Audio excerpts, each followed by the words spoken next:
नाज़रीन अवां खे ब्रेकिंग न्यूज़ खां आगाह कंदा हलूं त कराची में जमात-ए-इस्लामी पारां सिंध हुकूमत ख़िलाफ़ सिंध असेंबली अॻियां एहतजाज कयो पियो वञे। पुलिस ऐं कारकुननि में छिकताण सबबि इलाइक़ो जंग जो मैदान बणिजी वियो।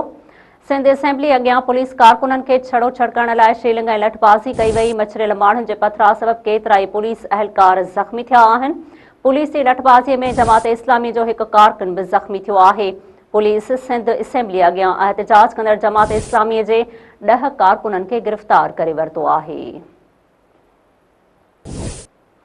नाज़रीन अवां खे हिकु भेरो ॿीहर ब्रेकिंग न्यूज़ खां आगाह कंदा हलूं त कराची में जमात-ए-इस्लामी पारां सिंध हुकूमत ख़िलाफ़ सिंध असेंबली अॻियां एहतजाज कयो पियो वञे। पुलिस ऐं कारकुननि में छिकताण सबबि इलाइक़ो जंग जो मैदान बणिजी वियो।